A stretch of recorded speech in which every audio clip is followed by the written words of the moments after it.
Hi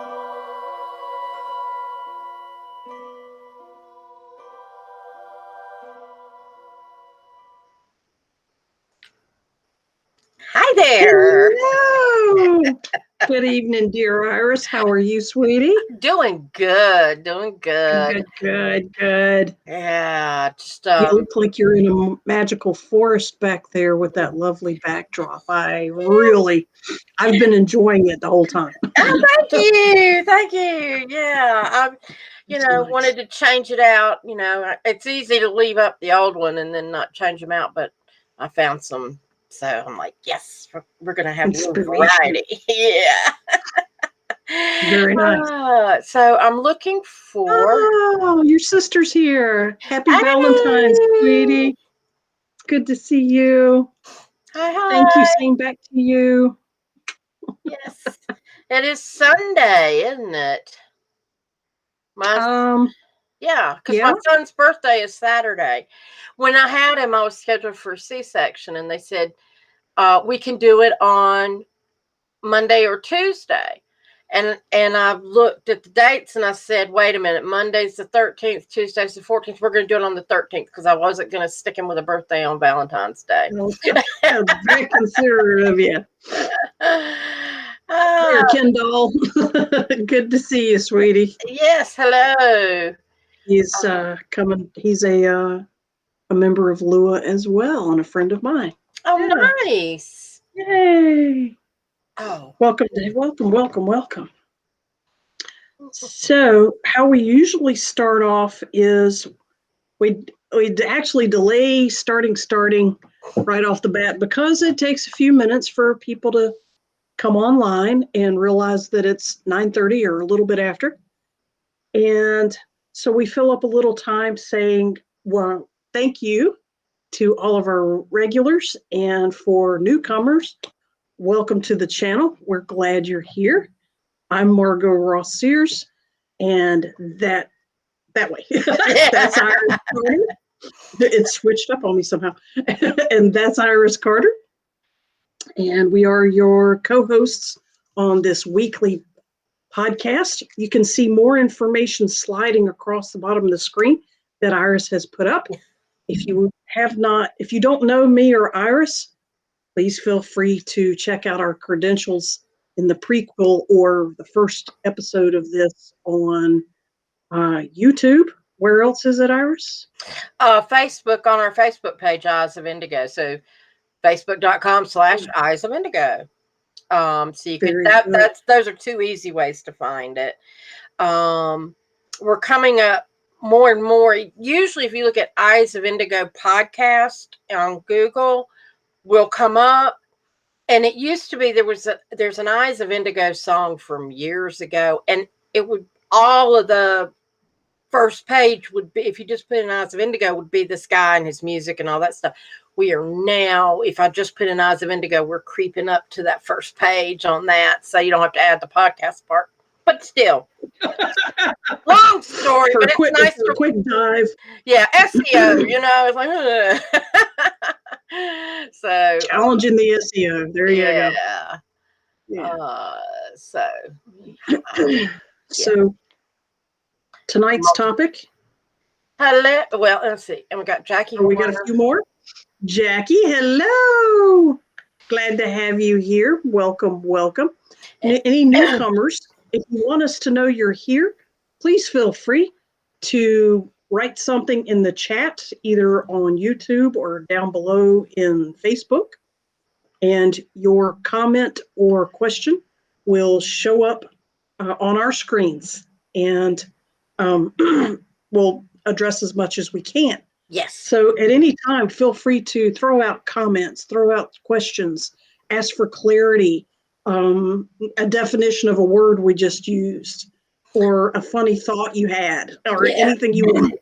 So we love feel free to come and play.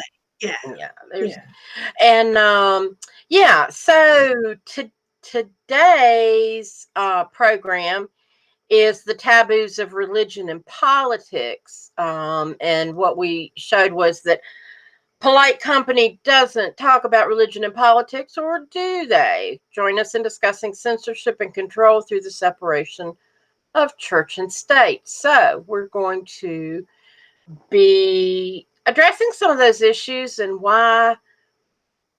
What does that mean? Actually we're talking about why is it taboo to discuss those things, not that those topics are particularly taboo. Yes. But that discussing them in polite company Well, is frowned upon. Well, and there's also, I think, I can go ahead and show this. I had mentioned it earlier. Separation of church and state was intended to provide freedom of religion, not freedom from religion. It was intended to protect the church from the state and not the other way around, which is interesting. And I can bring that up again later if we need to. Hey, Daryl, glad to have you back again and appreciate it. For your kind words. Sweet, yes. Very kind. Yeah. Got one full. Yeah. Just kidding. That's all right. Sense of humor goes a long way in wisdom. It really does. Oh, yes, yes. And they're laughing with us. Yeah. Not at us, we hope. No. I hope so. Well, depends. I mean, yeah, laugh with us, not Anyway. Laugh at both. We'll take laughter anyway we can get it right. There you go. So the taboo of discussing religion or politics in polite company. What's that about? Well, what inspired this? People. Well, actually, I think you inspired it also, but I think people get defensive because they. Okay, yeah, and that's the main thing. Yeah, it's a trigger. And it's like, okay, I believe certain politics are correct, or I believe that, certain religion is correct. And this is what you're taught growing up and what you always believe. And I think anytime you're talking about belief systems. Exactly. And in some cases it's an indoctrination rather than just a mere It's always an indoctrination. There's no such my opinion, my experience, it's always absorbing any theory is always an indoctrination. Well, yeah. I think if you blindly just accept what you're told and accept it. Yeah. And it's drilled into you time and time again. That's an indoctrination. That's definitely an indoctrination. And so anytime somebody goes to change, or when you have those moments of clarity where you start asking, why do I believe this? Why is this important to me? And you start going for, hey, wait a minute, maybe I need to look around. Or you start listening to someone else and you're going, well, that's interesting. I'd like to learn more about what you have to say on that. And you're opening your mind a little bit.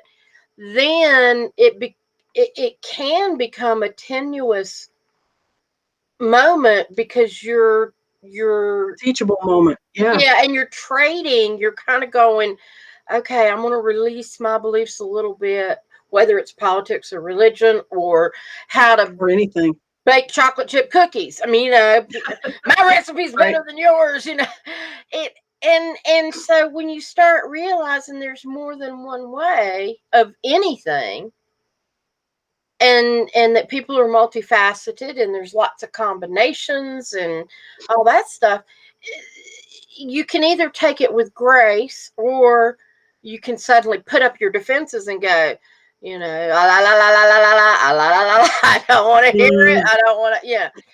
And let it go over your head.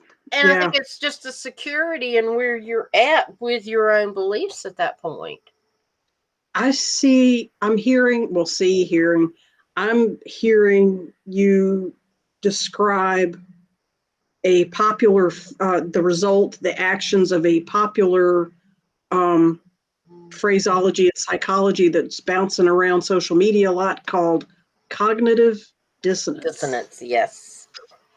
And you're describing it when something confronts your belief system in such a contradictory way that it starts triggering emotional reactions because it's challenging fundamental beliefs that you base your fundamental truths on at some level, whether you're conscious of it or not. But when you realize you have a resistance that is distasteful or uncomfortable or even wildly uncomfortable to a new idea or somebody's opposing opinion, that's the time to look at yourself and go, ooh, why did I get so triggered over somebody having an idea or a theory that's somewhat different from mine? Okay, it's just words and talk at this point. Why are we getting upset? And it's self-analyzation at that point, obviously, which can be very, very healthy. Jackie brings up an interesting. I'm on a page called "I Heart Chihuahuas" or Chihuahuas. If you're less than on KRP. I love Chihuahuas. Cool. They hang around Cha-Cha Rotriquest. And I found on my feed that someone... And you remember that? Yes. Sorry, Jackie. I'm having too much fun with the Chihuahua. I'm breaking out in Spanish. I was in love with WKRP in Cincinnati. I loved when Les Nessman did that. And I found on my feed that someone had posted a full-blown virtual church service on it. The preacher didn't look like a chihuahua. And, I've got one of those. I wonder if it's the same person. Is on my high school class alumni page, the class for our year. And there's this one guy that he gets on there every other day, and he's posting a sermon. And I've complained. Yeah, my high school alumnus page. Somebody weekly posts about their religious services, and it's an invitation, and people resist. And people don't appreciate it. Invitation's one thing. I can almost see that as being, I could post our thing and say if anybody wants to come. But when it's a full-blown sermon, which is what Jackie said, I'm like, don't make me click on my Chihuahua page just to find out that I've wasted my click. I could have gone to something else. Don't make me get my electronic Chihuahua on you. Come snap at you. Yeah, I would find some interesting memes with chihuahuas.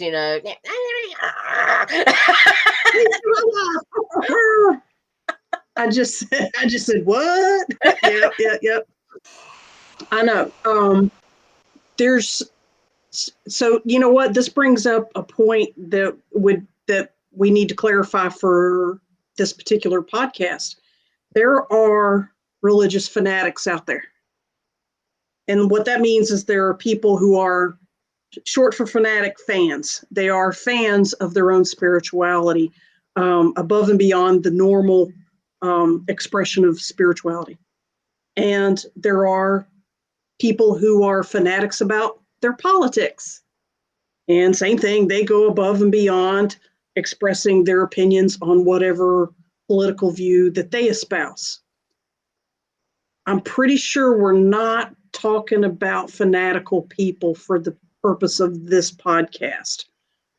I believe but that needs clarity. So Jackie, I'm really glad you brought it, that you inspired this. We're not talking about dealing with fanatical and aggressive speakers. That's not really what we're talking about. What we're talking about is discussing it in a healthy way, in polite society. And why has our society evolved to reject healthy, calm, rational discussion about sensitive subjects such as religion, politics, let's keep going, abortion, racism, trigger words across races, calling nicknames that have offended people, income, classicism. There's all kinds of trigger topics out there. We just happen to choose two of the biggies, religion and politics. So, yeah, you're still going to see extremists in those fields. Okay, let's talk. Here's a good example. Fred Phelps. If y'all remember him from that church. No, I don't. Oh, gosh. Okay.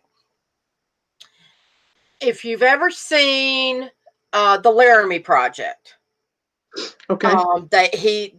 They kind of depict it in that. And it's where Matthew, I can't stand that I can remember Fred Phelps' name and I can't remember Matthew's last name.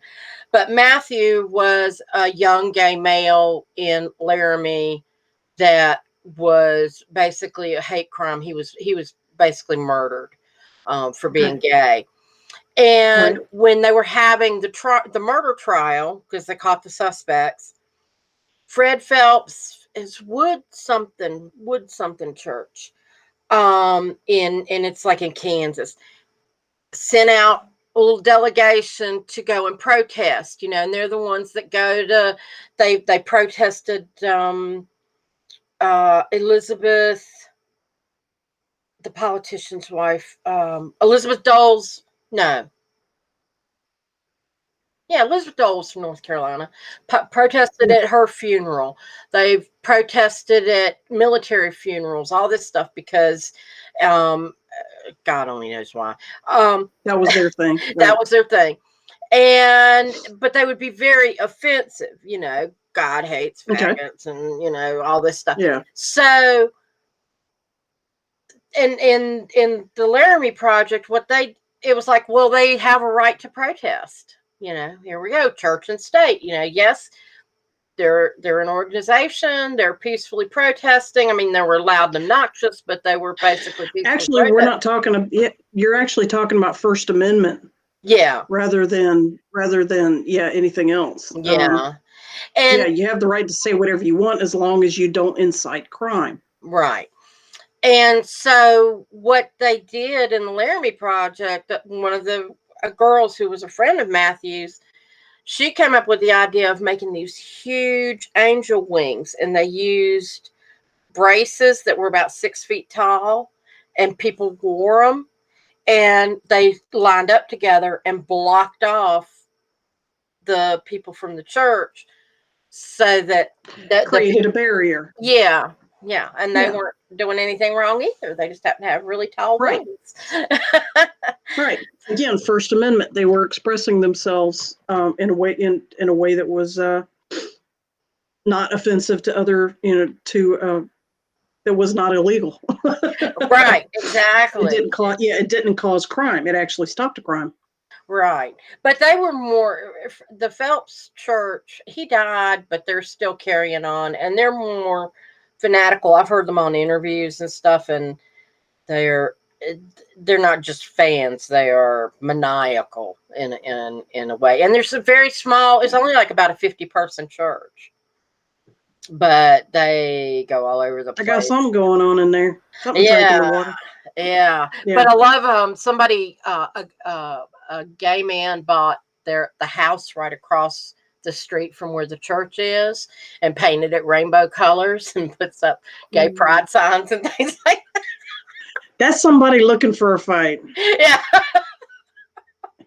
Unless God told him to do it. Yeah. I just, kind of watch from afar. What's your motivation there, bud? Bring out the popcorn. Yeah. You wouldn't feel safe sleeping at night in that house. Yeah. But whatever. All right. So, we're in a country that people make those crazy choices. Hi, Cedric. How are you? Glad you're here. Westbrook Baptist. Yes, that was another. Yeah, that was a faction of it today.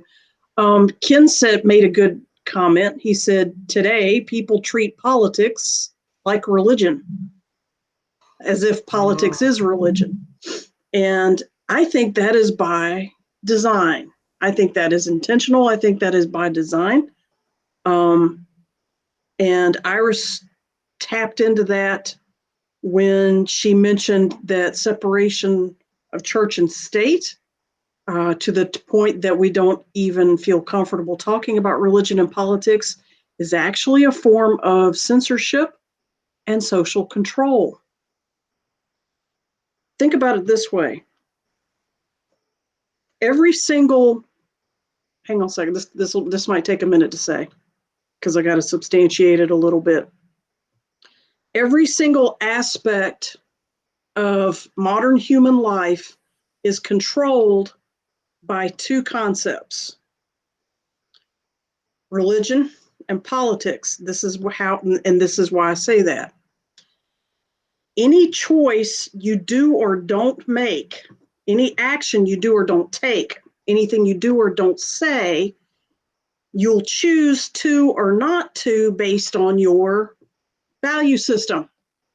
Is it worth it to say this? Will it move me forward? Will it express what I really want? Will it get my point across? Yes or no? That is your value system that is based on your belief system, which is defined as your spiritual or religious system. Your religious system determines your values, which determines what you will and won't do. The exception is things that you'll do that society requires you to do or say. Things that society requires you to do or say are laws and rules. Where do laws and rules come from? Politics. All laws and rules start as ideas, become bills, become discussion, and eventually get put into law, and then all the little people have to do or not do them. Think about it, every single thing you say or do is measured and weighed by two yardsticks: religion and politics. They are crucial, they are crux. They even exist in primitive caveman days when society was very, very, very primitive. Psychology and values were very, very, very primitive. Those two concepts still controlled the behaviors of mankind. If you control the politics and the religion, and let's use the phrase that's commonly used across the board, when you control the narrative of a conversation, the narrative, the way the narration goes, the way the story goes, that's where the word narrative comes from. When you control the narrative or the way the story goes, stories are expressions of values, you control the society. So, you want to control a society? You lock down on the most influential, strongest parts of it first. And that would be religion, politics, family. Off my soapbox. But you're leaving us hanging. Tell us more. All right. Well, I can tell you more. All right. If you want me to keep going, I will. Thank you. Thank you. All right. So when you make it taboo and unacceptable to talk about religion and politics, which when it's back in this case, in our timeline, which is back in, around the turn of the century, radio is starting to get big. Television hasn't been invented yet. This was the other century, not this recent. Yeah, the other century. True. Yeah, the 20th century, not the 21st century like we know now. But around the 1900s, and popular media radio is starting to hit the masses.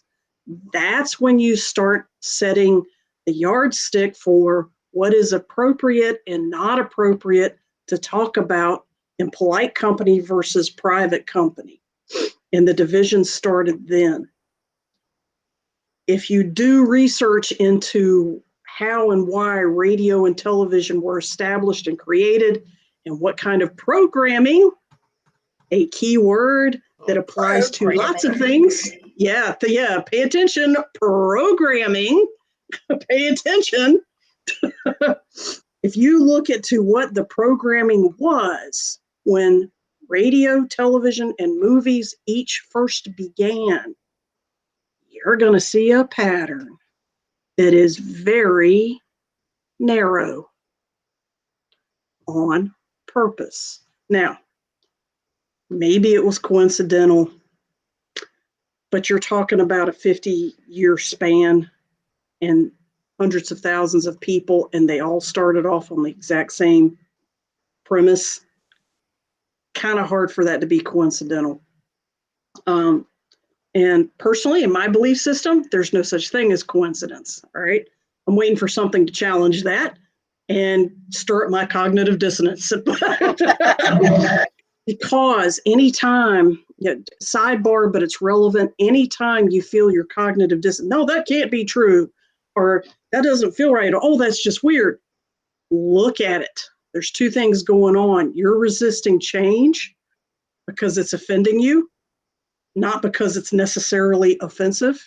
And it gives you a chance to work and do, well, no better way to put it. It gives you a chance to do what we call shadow work, which is literally healing and making friends and calming down and bonding with both your yin and yang energies, your shadow self, your light self, your spiritual self, your human self, your God self, your not God self. And generically, we just call that shadow because of light and shadow. So it's an opportunity to work on that stuff because you're being given a peek in it. But that's a sidebar, like I said, coming back to what I was talking about. When you make it taboo to talk about those two keystone, influential, deeply, profoundly influential aspects of human existence, the foundations of all values, all choices that we do, you control that. You literally can control every thought and every action of every human that has subscribed to your taboo. You make yourself an authority. People buy into what you subscribe as taboo. Well, if you're a radio talking to thousands and then millions and then billions of people, television, movies, internet, even bigger, now we're into billions, you become an authority without a name, without a face. Who else is an authority in our existence that doesn't really have a name or a face that you're kind of emulating? Oh, just tell us. God. Okay, I just wanted to make sure I was on the same. Yeah, okay. Yeah. I was like, wait a minute. God. I like this question from Daryl. That is a good question, Daryl. Punch into it. Jump in here with us, Daryl. That's an awesome question. Yes. So for the audio cast. Yeah, go ahead. How do you feel about churches using the pulpit to express their political views? Do you see what Jackie says? Yes, and Jackie says, tax them. Yeah. Yeah, I get the reason why churches are given tax-free status. I get it. I can argue both sides of that. But I can argue both sides of that all day long. Mm-hmm. And because I founded a church, so I can argue that all day long. But both sides, both sides are justified. But to get back to Daryl's question, which is, how do you post a question like that? Yeah. Watch Daryl do it. Yeah. What happens? Okay. First of all, any minister that is running a church has the right to free speech. On one hand, okay. On one hand. On the other hand, if he is truly guiding the people of the church, he should stick to the topic at hand, and that is, what is the church doing for them and what are they going to do outside the church. It doesn't matter who the voting and all should be an individual person's decision, not. You're equating voting with politics, right? Well, it sounds like you shifted. What I'm saying is, okay, you've got an authority figure that has responsibility to lead people on their spiritual path. If the people leave that church and they've been taught well on their spiritual path, they will probably select candidates that align with the same spiritual path that they do. So if I were a member of the church and I had a minister that was telling me to vote for certain candidates, but that's me, I would be questioning the hell out of that.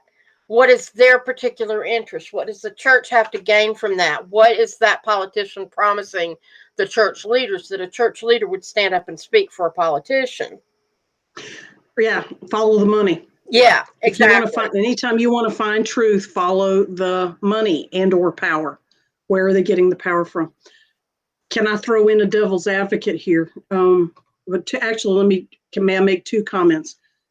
First of all, Ken, yes, people are commenting on both Facebook and on YouTube. So no, Ken, you're not going to see everybody's comment if you're on one or the other. So that's why you're seeing questions. That's what Ken was saying. How do you post? And then I'm actually saying them up on screen.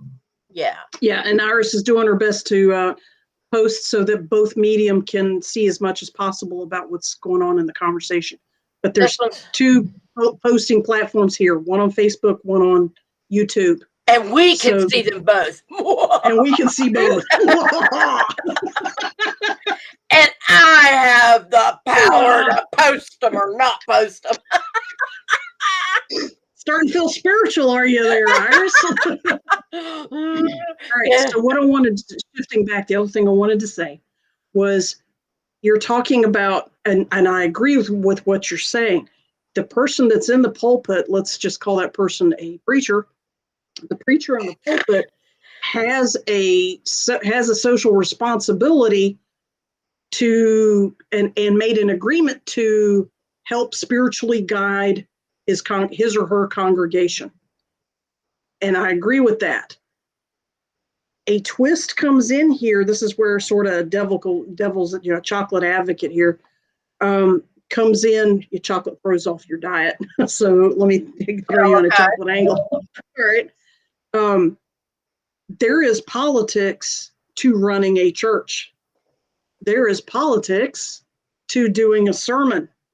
There is politics with dealing with the fallout and or reactions to your sermon and what you're going to do next time or not do, and who are you going to include and who are you going to exclude in your choices, in your church choices, in your church activities, in your church decisions.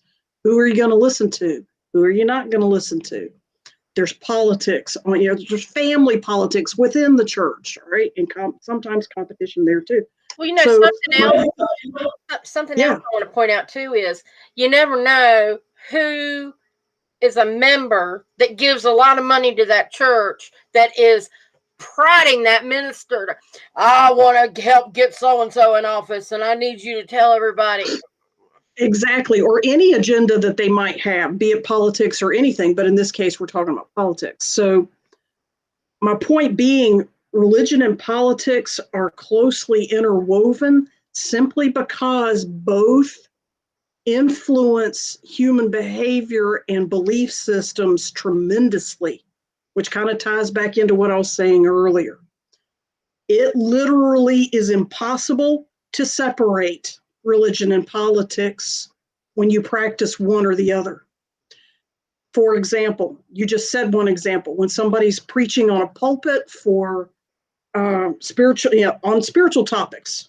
Let's talk about forgiveness. Not necessarily a particular book, but all religions can have a whole speech about what is forgiveness. And that's a spiritual topic. However, it's going to set off it's going to set off politics inside the church. What is worthy of forgiving? What is not worthy of forgiving? How do you forgive? What way of forgiveness is good enough or not good enough? And so on and so on and so on. That's one expression of it. So when you do something, but in a different vein, which really isn't, but in a different side, if you want to start there, when you do something political, do you remember that there were years ago thousands and thousands of women parading in the streets of DC with pink cat hats on, calling themselves pink pussies? Yeah.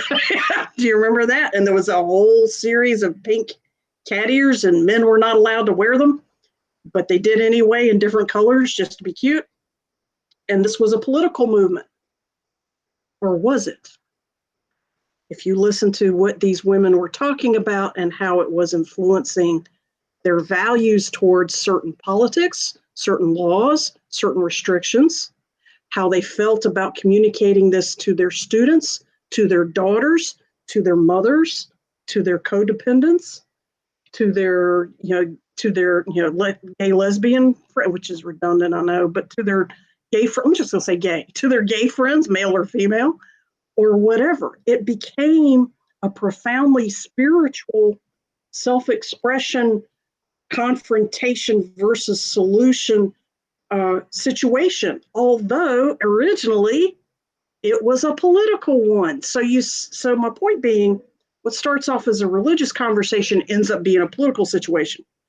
What starts off as a political situation ends up being a philosophical / spiritual / even religious conversation. And this is normal for those two topics to circulate right back into each other. That's normal. There almost is no way to avoid that. All right. That's why it's profoundly weird to try to separate them. What? Which brings us to the question of why? Why would it be taboo to stop us from talking about the two most influential forces in our modern lives? And maybe not so modern, in our parents' lives, in our grandparents' lives, in our great grandparents' lives, in the Renaissance time, in the time of Christ, in the time of Socrates and Plato, and on and on and on. Well, for levity, I like George Carlin's reason. Yes. I'm completely in favor. I'm completely in favor of the separation of church and state. My idea is these two institutions screw us up enough on their own, so both of them together is certain death. When you institutionalize something, yes, you are on the way to sandbagging it, which is why my church is do-it-yourself, self-guided, no dogma, no rules, because I'm trying my hardest to keep Lua from being institutionalized, which that's why we do that, non-denominational all the way, multi-faith, whatever you want to call it. That's why, and that's how I interpret Carlin's point. When you institutionalize something, you are bringing it into a box and you are limiting what it can do and what it can be for the purpose of someone else to make money. Institutionalism equals somebody is making bags and bags of money off of the concept. So I've been talking for a while here. Iris, your turn. Well, oh, wait a minute, Chris. Yeah, we got some comments here. I saw you reading and looking away. So what do we got here? Petting my chihuahua. Yeah, I liked that. And so it's not appropriate for religious leaders, in my opinion, to pressure people towards any particular political choice or vote. And he goes on to say, as a spiritual interfaith minister, I do not do that. And I think that shows restraint. Yeah, restraint and respect for the influence that you have over people. Yeah, you have a spiritual influence that's profound. Half of the two things, of the three things that totally influence us, and actually you can take out family because family values are based on the other two. If you since you've got a kingpin advantage of being an interfaith minister right off the bat, your circle of influence is way much deeper, profounder, and harder than a layperson would typically be. Not necessarily, but typically would be. So yeah, we're talking about undue influence, And I and think, and I agree. That's dicey to push this kind of, politics on the pulpit. It's yeah, really and this dicey. kind of brings me Yeah, to it, pushing anything when people are in a position of power, and it can be, I'm trying to shrink this down. Whether you're a teacher, a preacher, a politician, you, a boss, anybody that has some authority. sort of status label of authority Yeah, over another person, doesn't matter whether you're the same age, different ages, what the balance is. If somebody is looking at you in a as somebody carrying authority, hmm you have, as the authoritarian, some influence over them. And how you choose to use that influence defines more about you than the person that you're influencing. But the people being influenced have don't always responsibility get too. that. Right. And Well, yeah, yeah. I want to tell a little short story that's sort of relevant, and it's very personal. Not many people know it, so yeah, y'all Okay. are getting this one. When I got my first divorce, the minister of the church was probably that I was going to at the time. He was probably 20 years older than me at least. And he had always had this cat and mouse game flirtation going on, but when I started going through my divorce, he started showing up and checking on me more and more. And I appreciated being his friend, and I was very vulnerable, and he tried to take advantage of that vulnerability. Yeah. Um I mean, I came this close, too close to having an affair with him. Yeah. And it clicked, and I went, whoa, no.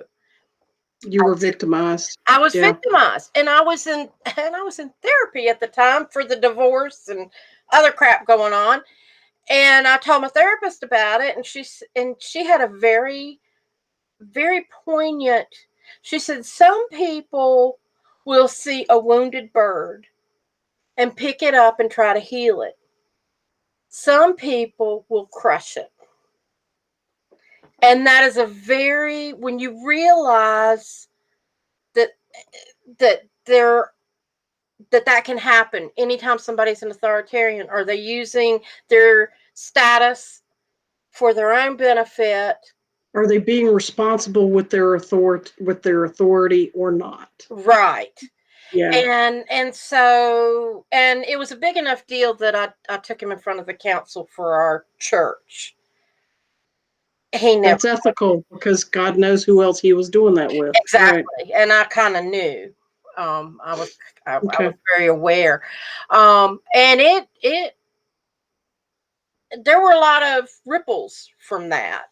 But I think when you talk about how, a minister standing in front of their church and telling people to vote, or a politician that is pushing certain religious doctrines and things like that. I mean, yes, they go hand in hand, but you have to look at the person and what, Right. It's how is that, situational. yeah. Yeah, you're hitting a gray area when you start letting those two things overlap because together they are extremely powerful. And to run them together unethically is a travesty. It's an exploitation of both, actually, of all three: your social power, exploitation of the power of spirituality, and an exploitation of the power of politics. And no, right there, you've lost all credibility, in my opinion. That person has lost all credibility when they start running those things together. Again, I'm talking, this is a gray area, and pushing those boundaries, that's one thing, depending on the situation. But running them together, all together like that, nope. And what the example you just gave of the unethical minister, and that it had to become politics to shut it down. Well, yeah, he ran religion hard and fast and inappropriately at you, so you had to counterbalance with a hard political push back to bring the situation energetically back into a peaceable balance with minimum damage on you and anyone else that might be affected. We're talking about ripples. And I'll tell you something else, another thing that does for me now, and kind of the lesson that I've learned from that in a positive way, is when I hear stories about, okay, think Clinton and Lewinsky, or think Anthony Weiner. I mean, some people are just creepy, but some people, the power gets away from them. Right. And it comes back to that forgiveness that we were talking about before, last week. Yeah. Before, you know, where you kind of see the bigger picture of how these things can happen, and how they can snowball, and how the victims become the victims, and how the authoritarian becomes the predator. And it's like, it's not pleasant no matter how you cut it, and in cases they do break the law, which is designed hopefully to protect people. But at the same token, I'm not as quick to judge people in those situations, because I go, you can see where it can blow up really fast. That kind of power is intoxicating, and if you don't have, let's say, the natural fortitude, maybe you don't have the personal strength, foundation, moral fiber is what they used to call it. Okay, if you don't have the moral fiber to resist that kind of intoxication from that kind of power, God help you, because it ain't going to get better until you do learn how to ethically hold up your own and make clear situational choices without killing other people's or your own boundaries. Yeah. All right. And since we're relating on, go ahead. Well, I was going to show the graphic you have, because I think that you shared. Oh yeah, that would tie in. Go ahead. Yeah. It is. I love that thing. Yes. Explain it. This is, imagine that there is an object floating in the middle of the page, and it's round at one end, and it has a flat, sharp edge at the other end. And you can see the round part is blue, and the sharp edge is mostly orange. The top plane is curved, and it's green. It almost looks like a clown hat. All right. When you have a blue light shining on the round side, the shadow of the object looks like a circle. When you have an orange light shining from one side, you can see the shadow cast actually looks like a square off to the left. And another example, when you have a green light shining down on it, the shadow it casts is at the bottom, and it looks like a triangle. All three of those shadows are accurate, truthful shadows of that object, even though they look nothing like each other. Therefore, all three interpretations are true. Please consider this before talking and typing. Mm-hmm. Isn't that awesome? I love it. It just, there's different perspectives, you know? Yes, that's an excellent rephrase. Different perspectives. Just because you have an orange perspective doesn't mean the blue perspective is wrong. Yes. Yeah. Doesn't mean you're wrong either. Neither one of you are wrong. The classic thing of two people standing in front of a figure and one says that's a 9 and the other one says that's a 6. They're both correct. Perspective. That's another popular one. What I was going to say was talking about personal stories. Like I mentioned, I'm the founder of Lua, and in years past, I did once or twice a month speaking, usually introducing another speaker. But I spoke also at my Reiki classes, meditation classes, and this past weekend we did an ordination. And talking to one of my close friends, Amy, I was concerned that somebody, because during ordination, we open the floor and let people ask questions, and they can ask me personal questions, they can ask me professional questions, they can talk to each other, and they do. And sometimes it gets very profound. And I was telling Amy, I'm concerned somebody's going to ask me what my political views are. And she's like, really? Why are you worried about that? And I'm saying, and my thought is because Lua is not the place to espouse a political opinion. If somebody in that group wants to have a personal one-on-one conversation with me in private outside of the group forum, I have no problem discussing my political beliefs or opinions. But to ask me in a public forum with that much potential of influence, I did not, and I still don't, I did not feel comfortable with voicing my opinion. And I figured out what my answer would have been. By the way, no one asked. Yay. But if they had, I would have said, I decided I would have said my answer is going to sound circumventive, but there's a reason for it. And I have a belief system, and so do you, and so do you, and so do you. And some of you feel pagan, and some of you feel Christian, and some of you feel Buddhist, and some of you feel Islamic, and some of you feel eclectic for lots of those. Some of you feel Native American.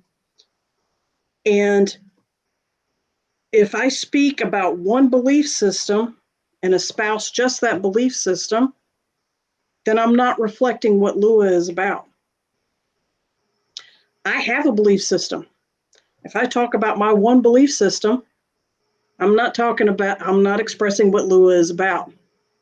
So, while I do have an opinion, and I don't mind talking about it in private, it's not appropriate for me to represent Lua with just one opinion. So, I'd be glad to answer your question in private, but not here. That's good. You stated that wearing masks aren't in your spiritual worldview. I liked that. Yeah, that came up more or less plenty of times. It was interesting. Maybe, Ken, what was it? Maybe about a third of the room, there were 20 people, about a third of the room wore masks. And of those 1/3, half of them took their mask off at one point or another and sometimes put it back on. So you let people have their process, and baby steps is perfectly okay. Yeah. But spiritually, this is a private conversation forum for me. So spiritually about masks, I feel masks are a tool of suppression, spiritual and personal, and they're disempowering. My whole life, all of my occupations, all of my hobbies, all of my conversations are all about empowering the people to think, grow, be, heal themselves, empower themselves, and then pay it forward. Masks do not move that forward. Masks promote fear. And I could go down a whole bunch of other sciencey, biological reasons for not having them. And there are probably a few billion people that could verify those facts. But I'm not going to get into that because that actually triggers people too. It's kind of like talking about politics and religion. Talking about medical science is a trigger.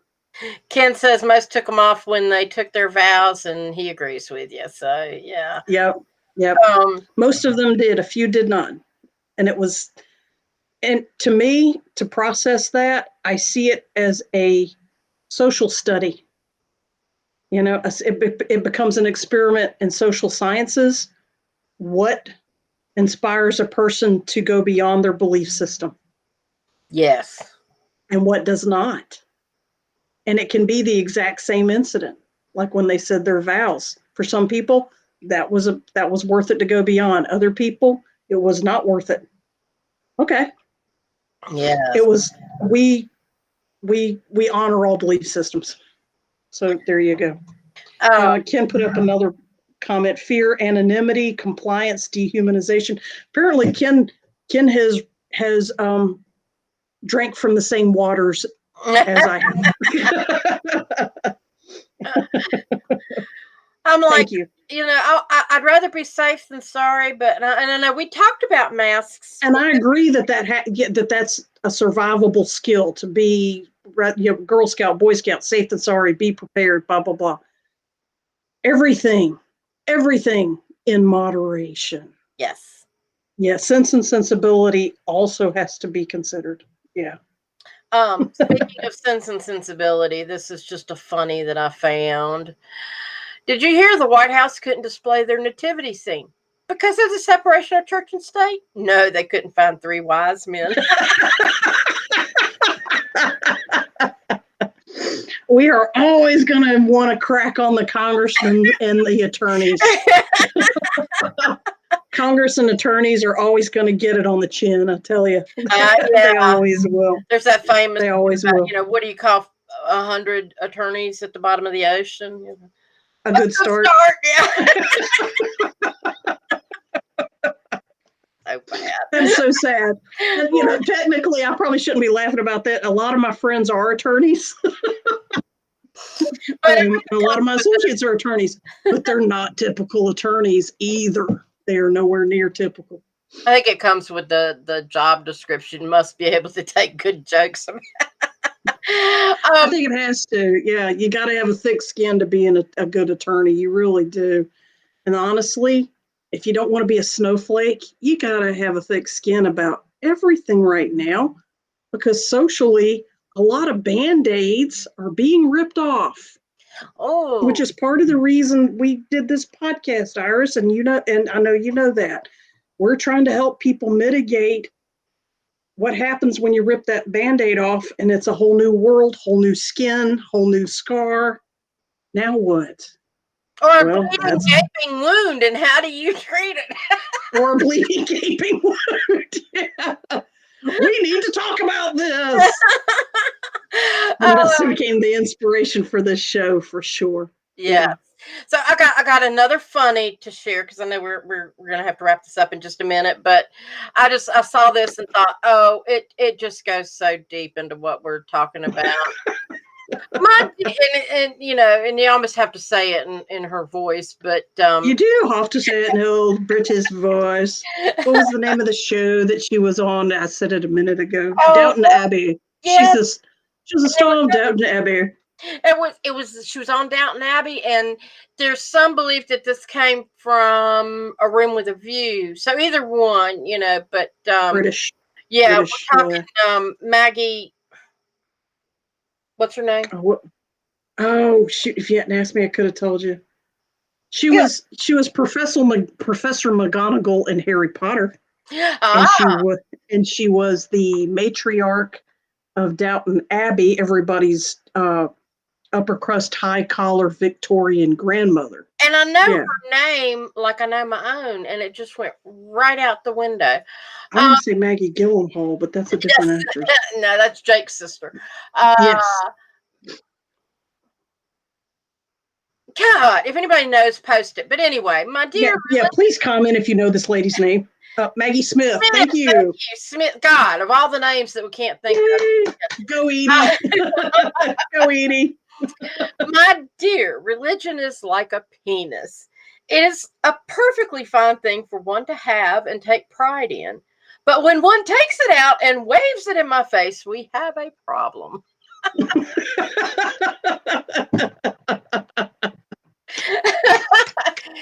and yeah, respecting space.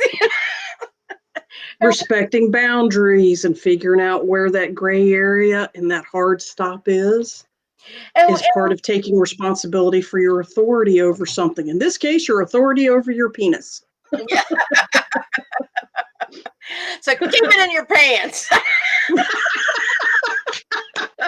Keep your religion in your pants. That's a good one, Iris. Kind of like where you're going with that. And I guess, and it goes back to what we were saying at the very beginning is if you are secure in how you feel and your own viewpoints and whether or not they conform to anybody else's is irrelevant. But it's how you feel about it. And then, okay, do you want your family to accept you? Either get them to respect your opinion or you don't share it. But and how important is that to you? When you're in mixed company, do you have to share the stuff that's going to trigger other people? Then that's a whole nother question. Why? Now we're talking about power plays, dealing with your own ego, the politics inside of your family and or that group dynamic, which is another word for politics. Now you're looking at introspection. Why do I feel the need to foist this onto other people? And now you're talking philosophy and religion about the exact same thing. So again, it all goes together, and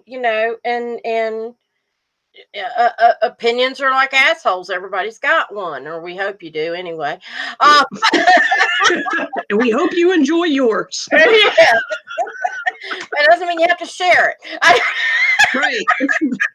It's still largely a private experience on the a-hole part. Yeah. Ken says, oh, there you go. I like it.